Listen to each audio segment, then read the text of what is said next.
En un mundo lleno de dolor, opresión, hipocresía,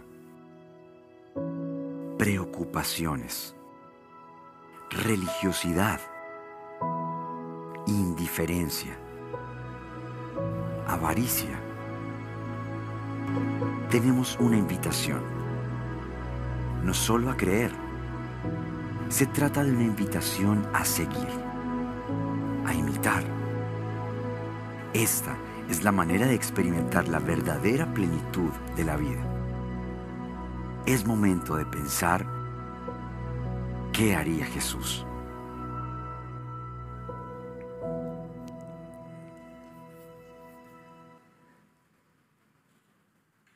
¿Qué haría Jesús? Es la serie en la que estamos pensando en qué haría Jesús en diferentes momentos de la vida. Si alguien se ha perdido alguno de los episodios, los puede ver en nuestro canal de YouTube. Hoy quiero que pensemos qué haría Jesús en medio de las crisis inesperadas de la vida. ¿Qué haría Jesús? Hay momentos difíciles en la vida que llegan de manera repentina. Todo es dicha y felicidad cuando de pronto pasa algo y se alborota la vida. ¿No le ha pasado? Por ejemplo, alguien va al médico, un chequeo de rutina, y de pronto el médico le dice: Señor, le tengo una mala noticia. Y que alguien le diga eso, no sé si a él le ha pasado, pero dígame si no le corre un frío por todo el cuerpo, ¿cierto? Y uno ya se pone pálido.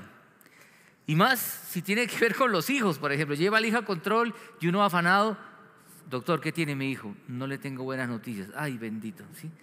Y a veces suceden cosas así de serias. Ya estamos yo siento ya como que olfato a Navidad, porque ya no es diciembre con su alegría, sino noviembre, ¿cierto? Y ya uno dice, ya faltan, miren, ya se está acabando septiembre, falta octubre y noviembre, no, ya, y se acabó el año. Diciembre es una época muy bonita, a mí me encanta la Navidad, pero también es una época difícil, porque ocurren situaciones complejas, difíciles y hasta trágicas, situaciones inesperadas en la vida. Y a veces produce más rabia cuando esas situaciones son producidas por otros. De pronto alguien lo atraca, roba, se metieron a la casa, les vaciaron el apartamento. Uno dice, sí, ¿por qué? ¿Por qué tiene que pasar esto? Son situaciones que pasan, usted está tranquilo y de pronto algo trastorna la vida, ¿sí? Yo venía ayer manejando hacia Bogotá, de Chiapas a Bogotá, tranquilo, en un tranconcito ahí suave, cuando de pronto ¡pah!, me dieron por detrás y bendito Padre. Y me bajo y una señora toda nerviosa me dice, se me fue el pie. Gracias a Dios una señora decente, entonces ya todo en orden. Pero uno está tranquilo, yo estaba calculando, recojo a Rosita, voy para la casa. No, es decir, ahora es una bobada, pero se imagina, así suceden cosas trágicas, ¿o no? Sí, situaciones inesperadas de la vida. Recuerdo una vez un hombre que un domingo en la mañana muy temprano salió a comprar el pan y la niña estaba despierta, la pequeñita, le dijo, ay, me la llevo, y la puso aquí adelante porque estaba despacito, porque uno dice despacito, en el barrio no hay carros, tranquilo, iba con la niña y despacito. Cuando se le atraviesa un atarbán que no sé de dónde salió en el barrio tranquilo, el tipo frena en seco para no estrellarse y dice, mucho desgraciado, y la niña se cae y el golpe fue mortal. Triste, ¿verdad? Trágico, estúpido, o sea, ¿cómo es posible? ¿Cómo pueden ocurrir esas cosas? El tipo ni se imaginó que algo así. Situaciones, crisis inesperadas por enfermedad, por quiebras económicas. Usted está esperando un buen negocio. He visto gente quebrarse y decir, mi vida estaba en ese negocio y se echó todo a perder y llegar a vivir situaciones muy complejas. Crisis inesperadas de la vida. ¿Quién no ha vivido una crisis? ¿Cierto? ¿Usted ha vivido una crisis alguna vez? ¿De algo? ¿Salud? ¿Algo? Nadie. ¿Quién ha vivido crisis alguna vez?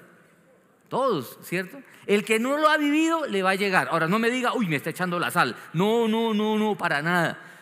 Porque hay gente que dice eso. Ay, no diga eso, me echó la sal. No, la vida es así. La vida es hermosa, la vida es maravillosa. Pero hay momentos duros y difíciles en la vida. Así es, hay momentos duros. Y ¿saben una cosa? Esos momentos difíciles, muchas veces, ¿sí?, son los momentos aleccionadores, son los momentos de aprendizaje. Y toda situación difícil en la vida, escúcheme bien, toda situación difícil en la vida nos debe dejar lecciones para la posteridad. De lo contrario, la situación difícil fue un desperdicio. Y debemos sacar lecciones para la vida. Y quiero que pensemos hoy, ¿qué haría Jesús en medio de una crisis inesperada? Y quiero que pensemos en un relato que de pronto algunos ya lo han leído, pero es un relato que es fascinante leerlo y volverlo a leer por cada detalle que uno puede encontrar en la historia. ¿Se acuerdan los que han leído Jesús con sus discípulos cruzando el lago y se alborota y hay una gran tempestad y todos se asustan? ¿Recuerdan el episodio? Jesús cruzando el lago y la gente se desespera. Yo no sé si usted ha vivido algo así, pero quiero que vayamos a ver el relato y quiero que pensemos en esto, las crisis inesperadas de la vida. Y lo primero que quiero decirle antes de pensar en qué haría Jesús, quiero que pensemos en la crisis en sí. Quiero que piensen esto, toda crisis, ojo, toda crisis tiene un punto de partida. Toda crisis tiene un punto de partida. Todo está dicha y felicidad y uno dice, ¡ah, bendito! ¿Qué pasó? Miren, quiero que veamos aquí el pasaje de lo que dice la palabra de Dios. Dice, ese día, al anochecer, dijo a sus discípulos, crucemos al otro lado. Dejaron a la multitud y se lo llevaron en la barca a donde estaba. También lo acompañaban otras barcas. Así empieza el relato. Todo está tranquilo. Quiero resaltar algunas expresiones de este pasaje. Miren la siguiente. Miren, ese día. Uno dice, ese día. ¿A qué día se refieren? Si uno lee el contexto, uno va a encontrar, siempre que leamos la Biblia, recuerden, y cualquier lectura, por favor, uno tiene que mirar el contexto en el cual se dicen las palabras, ¿cierto? ¿Qué tal uno en un momento de discusión con la esposa le puede decir, uy, mi amor, si tú haces eso te mato, y me graban ese pedacito, y dice, pastor, amenaza de muerte a la esposa, ¿sí? O sea, toda frase debe ser entendida en su contexto. Ese día, ¿qué pasó ese día? Era un día que Jesús había estado desde muy temprano enseñando. Había estado con mucha gente. Jesús disfrutaba estar con la gente enseñando. Un día muy activo, ¿sí? Ese día, en medio de tanta actividad, ese día, dice, crucemos al otro lado. Ese lago, dicen algunos, mire, por un lado mide como unos 12, por otro lado unos 20 kilómetros. Estamos hablando de cruzar una distancia de aproximadamente eso, unos 12 kilómetros por el lado más corto, digamos. Y 12 kilómetros en las embarcaciones que tenían en esa época. Pero la idea es, vámonos al otro lado a descansar de toda esta actividad tan dura en el día. Y no estaban solos, dice que también lo acompañaban otras barcas. Pero pensemos en esto, Jesús, cansado, agotado de un día muy intenso, le dice a la gente, crucemos al otro lado. Quiero que sigamos con el pasaje, vean los dos detalles. Dice, toda crisis o travesía tiene un durante. Es decir, todo está tranquilo y de pronto se desata como lo difícil. Y vean lo que pasa. Dice, se desató entonces una ¿qué? Fuerte tormenta. Ojo acá, en ese relato, ¿sabe qué me llama la atención? Que aparece 3 veces la palabra gran o grande. En algunas traducciones a veces no lo pone así. Pone como la Nueva Versión Internacional, fuerte tormenta. Pero escúcheme. Usted sabe que el Nuevo Testamento fue escrito en griego, no quiero aquí presumir de nada, sino decirle que en el griego aparece la palabra mega. Y mega no es una palabra que necesita explicación, ¿cierto? O sea, es una mega tormenta. Y hay otros 2 mega que aparecen que quiero que le pongan atención porque creo que es interesante resaltar esto. En medio de la crisis, en medio de la situación difícil, cuando uno dice, ¿qué es esto? ¿Qué estoy viviendo? Se desató una mega tormenta. Y las olas azotaban tanto la barca que ya comenzaba ¿qué? Que ya comenzaba a hundirse. Miren, eso me hace recordar en una oportunidad con Rosita. Éramos novios todavía hace muchos años. Eso fue en Lima, Perú. Ustedes saben que yo tengo la mitad de la vida en Colombia, pero nací en Lima. Esta semana estuve en una reunión con unos pastores y habían 2 peruanos. Si se me sale una peronada, ustedes perdonarán, pero esa mala influencia a veces afecta.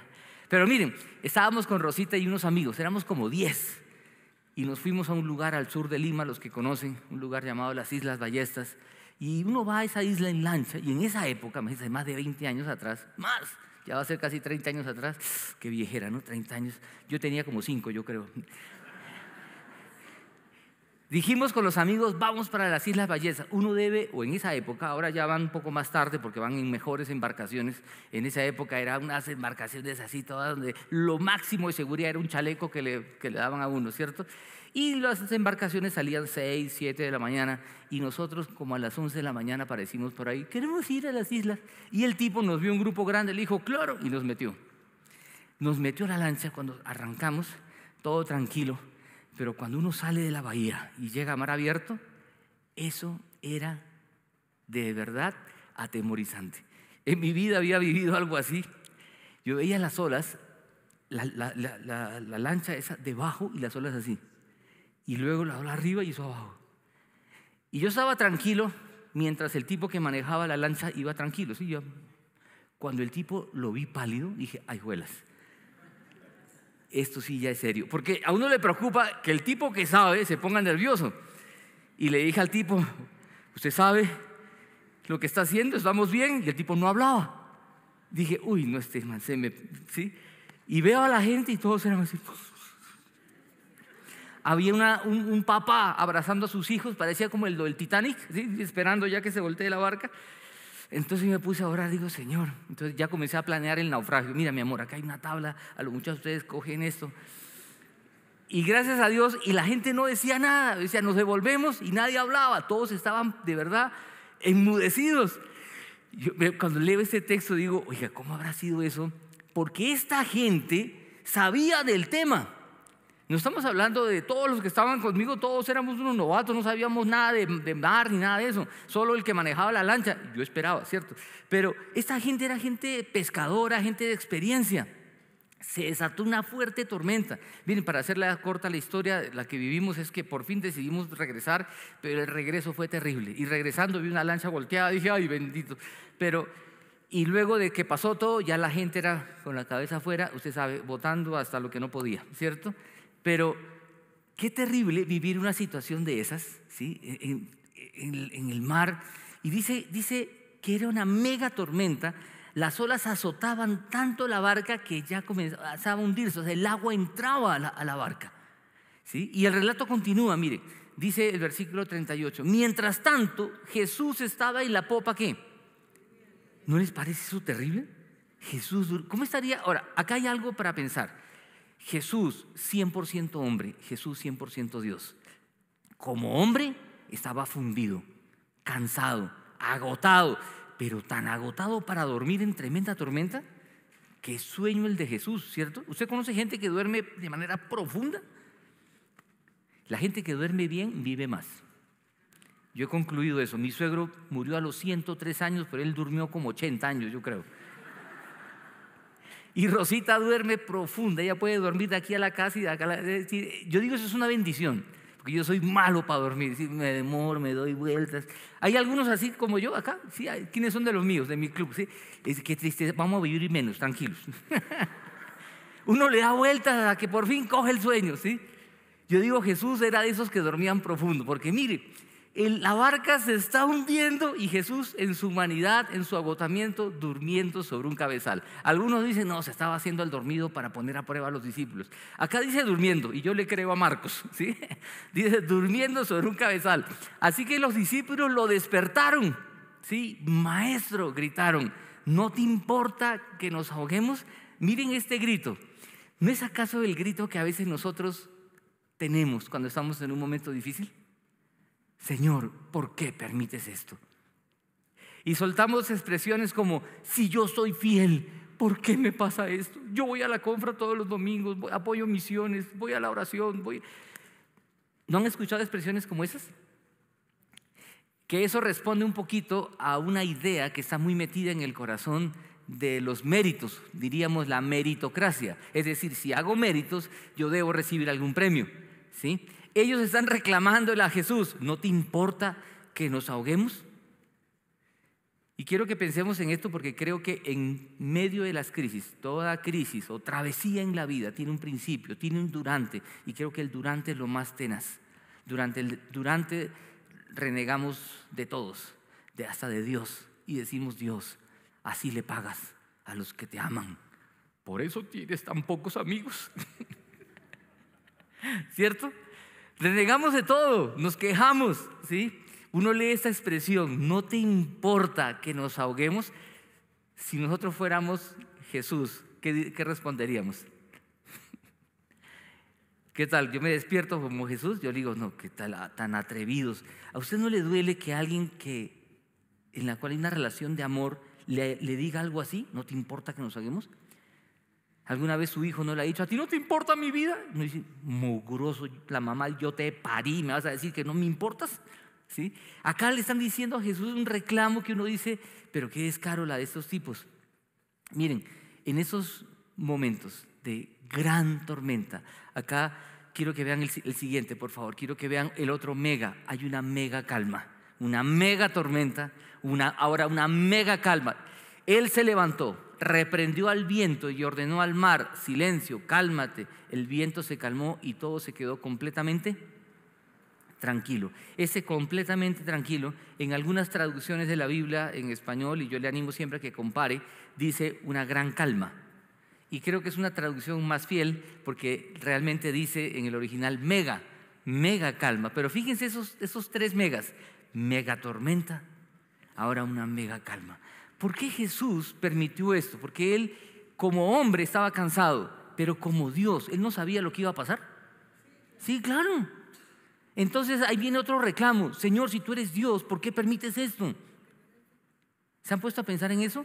Y algo que me llama la atención, permite que se asusten en un área que ellos conocían muy bien.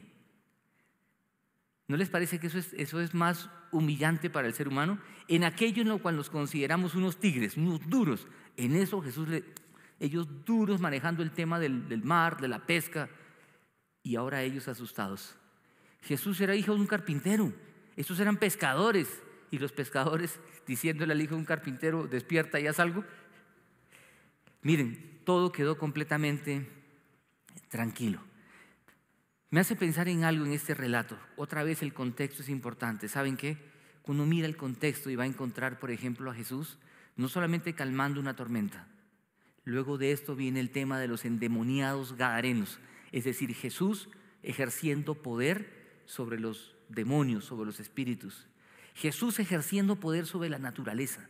Jesús ejerciendo poder sobre los demonios. Luego viene el tema de la viuda, la mujer que sufría de flujo de sangre, la hija de Jairo, Jesús teniendo poder sobre la vida, sobre la muerte.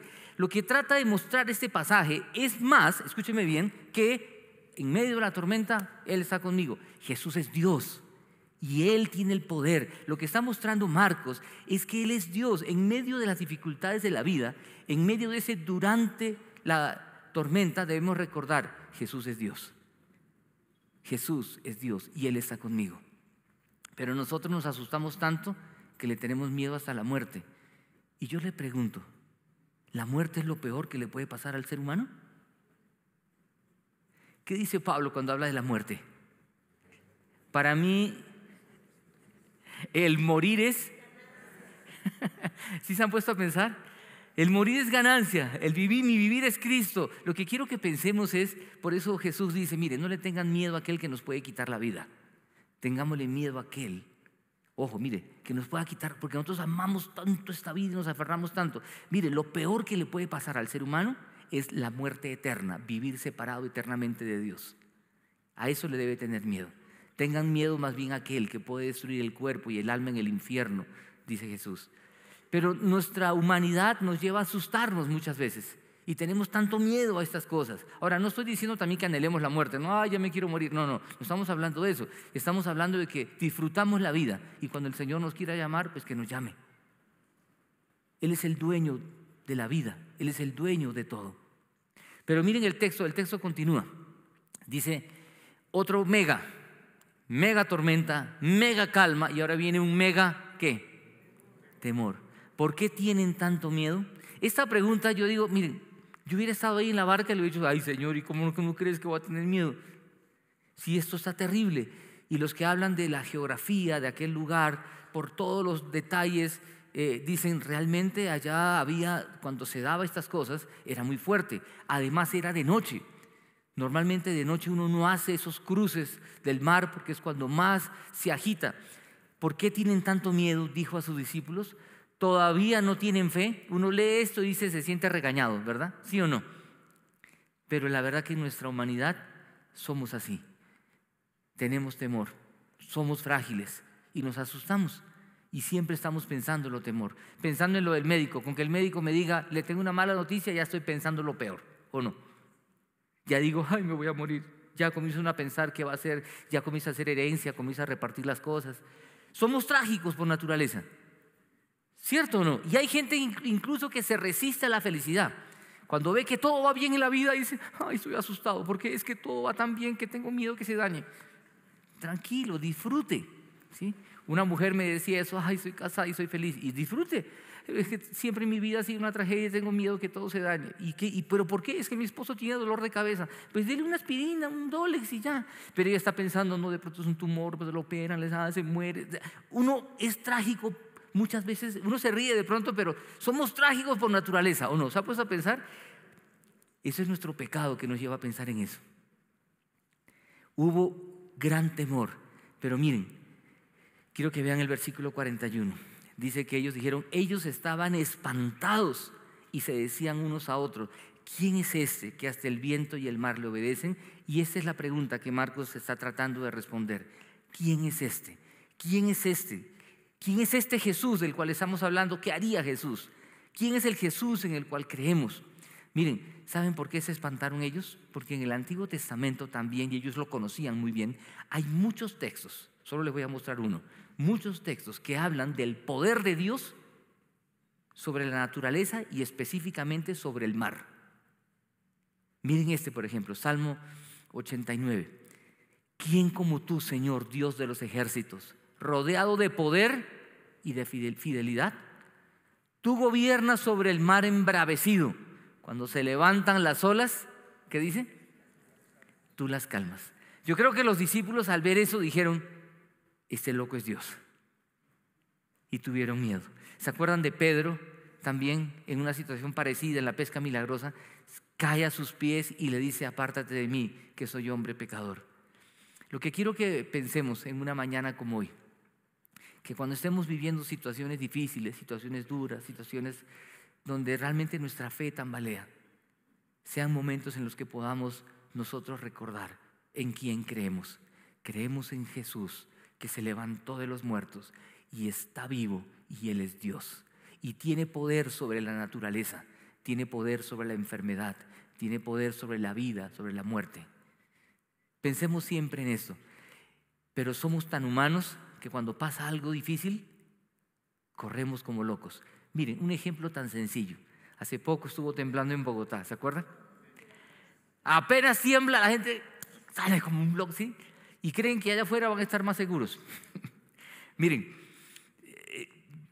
como les digo, yo viví la mitad de mi vida en Lima, donde nací. Allá tiembla a cada rato, a cada rato. Recuerdo a mi suegrita cuando vivía con nosotros aquí. Cuando temblaba, ella sentada ahí decía, está temblando. Ella ni se movía. Yo viví en una casa durante mi niñez y mi papá, por ejemplo, nos enseñaba, no salgan a correr. Había un lugar, una columna que ya sabíamos dónde era, y el viejo decía, ese es el lugar seguro, para allá vamos. Y temblaba y nos íbamos todos para allá, y él como una gallina abrazando a sus polluelos los abrazaba. Yo recuerdo una vez que vi a mi papá orar como nunca antes en la vida. Él era medianoche y comenzó a temblar. Y a veces tiembla así y a veces tiembla así. Cuando hace las dos cosas es peor. Esa noche tembló así. Yo dije, ay bendito. Y mi papá nos abrazó y vi al viejo asustado. Cuando lo vi asustado dije, ay juelitas, esto es serio. Y el viejo comenzó a decir, papá Dios, protégenos. Yo dije, ve, el viejo ora. Gracias a Dios pasó la cosa, pero les cuento eso para pensar que la gente cree que salir corriendo, no tengo cifras estadísticas del tema, pero sí he escuchado mucho y he leído mucho que más es lo que sucede por salir corriendo que el mismo evento en sí. O sea, más son los que sufren, se caen, se aporrean en la escalera por todo lado. Miren, en esos momentos, ¿qué hacer? ¿Qué hago? Sí, reaccionemos, qué bueno hacer simulacros, qué bueno hacer todas estas cosas, lo vamos a hacer aquí también, hemos estado planeando, gente nos asesora, todo lo que quiera, pero por encima de todo eso que está bien, lo que quiera, y busque en su casa el lugar seguro, que el triángulo de la muerte y de la vida, lo que quiera, ¿sí? Pero por encima de todo eso, confiemos que Dios es el Dios de la vida. Y si Él quiere nos lleva, o si Él quiere nos deja. Pero uno en su humanidad siempre piensa en algo. No, yo todavía estoy joven. Alguna cosa. Si tiene hijos, mis hijos están chiquitos. Sí, hay algo. Yo les he contado, creo ya, más de una oportunidad cuando nació mi hija. Sí, me dieron ese pedazo de humanidad, 50 centímetros. Papá primíparo, uno coge a su bebé y los que han vivido eso, uno se emociona tanto, ¿cierto? Que le sudan los ojos, ¿sí? Y digo, este pedazo es mío, ¿sí? Y me acuerdo que comenzaba a orar, Señor, dame vida para criar a mis hijos. Permíteme educarlos como tú quieres. Dame vida. Hasta que una amiga me dijo, ¿tú por qué oras así? ¿No crees que Dios puede cuidar a tus hijos muy bien y sin ti? ¿Y usted qué hubiera respondido? ¿No cree que Dios puede cuidar muy bien a sus hijos aún sin ti? Yo dije, sí, yo creo. Desde entonces comenzaba a orar, Señor, cuida, protégelo y permíteme, si tú quieres, estar ahí para poder verlo. Porque uno en su humanidad está pensando que soy indispensable, yo necesito estar ahí. ¿Sí me explico? Lo que quiero que pensemos, Jesús en su humanidad estaba cansado en el bote, en la lancha, pero Jesús como Dios tenía poder y autoridad sobre todo lo que se estaba viviendo. Aún más podemos decir esto, Jesús en su humanidad estaba ahí tranquilo, durmiendo, descansando en que papá Dios tiene el control de todo. Ahora, no les estoy diciendo que cuando haya un temblor terrible nos acostemos y yo voy a estar como Jesús confiando en que, ¿sí? Si su fe da para eso, bendito sea Dios. Mi fe sí me pone un poco nervioso, oro, Señor, quiero estar tranquilo y comienzo a tomar decisiones, pero ojo con esto, por favor. En medio de toda crisis, confiemos que Él está en control, que Él está en control. Miren, ¿quién como tú, Señor, Dios de los ejércitos? ¿Quién como tú? Y la pregunta de los discípulos, ¿quién es este? ¿Quién es este? Jesús es Dios. Y miren, quiero que piensen en lo siguiente, toda travesía no solamente tiene un durante, también toda travesía tiene la siguiente, por favor. Toda travesía o crisis tiene un punto de llegada. Todo va a terminar. Miren lo que dice el versículo 1 del capítulo siguiente. Dice, entonces, ¿llegaron qué? Al otro lado del lago, a la región de los Gerasenos o Gadarenos. Pero piensen en esto, por favor, escúcheme. Entonces, ¿llegaron qué? Llegaron al otro lado. Piensen en esto. Al otro lado llegaremos. Cuando estemos viviendo momentos difíciles, una vez un amigo me dijo algo que se me quedó, en medio de la tormenta, recuerda, amanecerá. Pensemos en eso. Si alguien está viviendo un momento difícil, quiero que piensen esto, amanecerá. Amanecerá. Quiero que piensen esto, vamos a estar bien. Piensen esto de verdad. Estamos sufriendo un momento difícil, quiero decirle de parte de Dios, vamos a estar bien. Vamos a llegar al otro lado. Y si me muero, tranquilo, vamos a estar bien, porque vamos a llegar también al otro lado. Ellos llegaron al otro lado del lago, donde querían ir. Toda travesía, toda crisis tiene un punto final.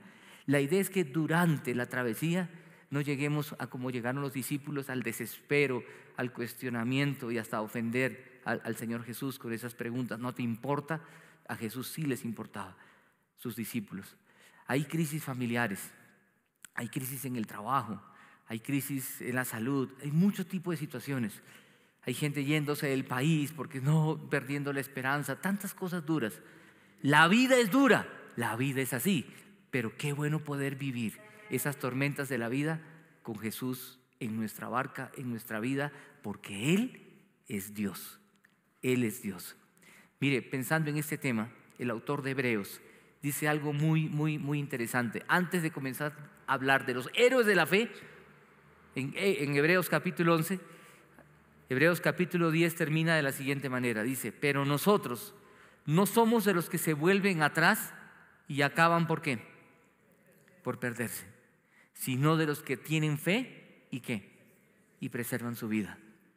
En medio de las crisis de la vida, que podamos mantener la fe para preservar la vida, seguir confiando en el Señor. Yo les he dicho que a veces cuando hay crisis duras en la vida, hay gente que busca a los pastores y preguntan, dígame por qué. Y la respuesta honesta es, yo no sé. Lo único que sé es que Dios es todopoderoso y nada se le escapa de su control. Él nos ama profundamente. ¿Qué haría Jesús entonces en medio de las crisis de la vida?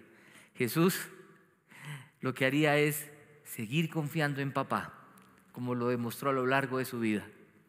Y Jesús en esta situación ejerció su autoridad. ¿Qué debemos hacer nosotros como la manilla, como lo haría Jesús? Seguir confiando, seguir descansando, aunque sea difícil en nuestra naturaleza. Miren, por eso es importante tener otras personas. Por eso hoy Juan David nos decía, qué bueno tener un compañero de oración, qué bueno ir a reuniones de oración, qué bueno estar en un grupo de crecimiento. ¿Por qué hablamos de estas cosas? No porque seamos, ay, qué tan cansones, es porque vivir solo es muy espantoso. Porque Jesús nos creó para vivir en comunidad y nos necesitamos el uno al otro. Pero vivir en comunidad es difícil porque aparece el cansón, el regañón, el problemático. Eso pasa, toda buena familia tiene de eso y acá en la iglesia también los hay. No mire para ningún lado, como le digo siempre, porque esas miradas pueden ser acusadoras. Pero hay gente así, la vida es así otra vez. Pero en medio de eso nos pulimos el uno al otro, nos acompañamos, nos hacemos más fuertes. Nos necesitamos para poder enfrentar las diversas situaciones y crisis de la vida. Mire, a manera de conclusión, yo quiero ponerle algo acá en pantalla. En medio de las tormentas de la vida, cuando la fe se debilita, confiemos que amanecerá. Todo va a estar bien, porque Él está en control. Él es Dios y tiene cuidado de nosotros. Él es Dios y tiene cuidado de nosotros. Miren, por difícil que sea la situación que estemos viviendo, animémonos el uno al otro, acompañémonos. Alguien me preguntaba y me decía que iba a visitar a alguien que estaba pasando una crisis muy difícil. Me decía, dígame algo, un versículo que le puedo llevar. Mire, llévele si quiere versículo. A veces, escúcheme, a veces es mejor no hablar, solo acompañar. Abrazar, orar y orar de verdad. Miren, y a veces somos tan egoístas, escúcheme bien, yo siempre pienso en este versículo. Dice Romanos que me alegre con los que se alegran y que llore con los que lloren. ¿Qué es más difícil, llorar con los que lloran o alegrarse con los que se alegran? ¿Qué es más difícil? ¿Llorar? Yo creo que más difícil es alegrarse, porque ese viene y me dice, tiene cáncer, tengo 30 días de vida. Yo lloro con él, lo abrazo. Pero viene otro y me dice, en 30 días recibo 1.500 millones de pesos de herencia. ¿Yo qué le digo? Dios te bendiga. Porque mi egoísmo me dice, ¿y a mí por qué Dios no me da una herencia así? ¿Cierto? Pero mire, tengamos cuidado. ¿Por qué menciono esto? De no ir a consolar a otros y a llorar a otros por motivos egoístas. Porque en eso lo que estoy buscando simplemente es amor a mí mismo. Qué bueno que soy, cómo me duelo contigo, cómo lloro contigo. Pensemos más bien en Él. Nuestro egoísmo nos lleva muchas veces a pensar en uno. Yo sí fui a visitarlo, ¿usted fue? Orgulloso, egoísta. ¿Sí se dan cuenta de lo que estamos diciendo? Que por amor realmente yo pueda pensar en el otro y decirle al otro, venga, lo abrazo, estoy con él, y poder animarlo a que amanecerá. Recuerden esto, amanecerá. Que podamos seguir confiando en Jesús en medio de las diferentes situaciones difíciles de la vida, porque Él es Dios. Y aquí no estamos cantándole ni hablando de un muerto, estamos hablando de alguien que está vivo y está aquí con nosotros. Vamos a orar, acompáñenme a orar. Jesús, tú estás vivo, estás en medio nuestro. Y en medio de las tormentas de la vida queremos recordar, tú eres Dios. Tú les diste tremenda lección a tus discípulos, mostrándole quién eres. ¿Quién es este? ¿Quién es este? Este es el Hijo de Dios. A ti te amamos, a ti te adoramos. Y en medio de la enfermedad, en medio de problemas económicos, en medio de situaciones familiares complejas, Señor, queremos confiar, tú eres Dios. Nuestra parte es confiar, tú estás bajo el control de todo. Perdónanos cuando a veces reaccionamos como aquellos discípulos diciendo, Señor, ¿no te importa lo que me está pasando? Perdónanos, Señor. En nuestra humanidad dudamos, sufrimos, tambaleamos, te cuestionamos. Como muchas veces decimos, peleamos contigo. Perdónanos, Dios. Gracias que tú te compadeces de nosotros. Pero te pedimos, Señor, fortalece nuestra confianza en ti. Queremos vivir confiando en ti. Yo quiero animarle a que sigamos orando en este momento, por favor. Aprovechemos estos instantes para orar. Busquemos al Señor con todo el corazón. Cerremos nuestros ojos, inclinemos nuestra cabeza y con todo el alma y todo el corazón busquemos a Jesús. Y digámosle, Señor Jesús, yo quiero seguir confiando en ti. Perdóname por las veces que me quejo. Lejos de quejarme, quiero ser agradecido. Toma mi vida en tus manos. Aprovecha estos momentos para orar. Y si alguien está por primera vez con nosotros, hoy es una buena oportunidad para que se acerque a Jesús y le diga, Señor Jesús, pongo mi vida en tus manos y confío en ti. Bendito Jesús, oramos en tu nombre. Amén y amén.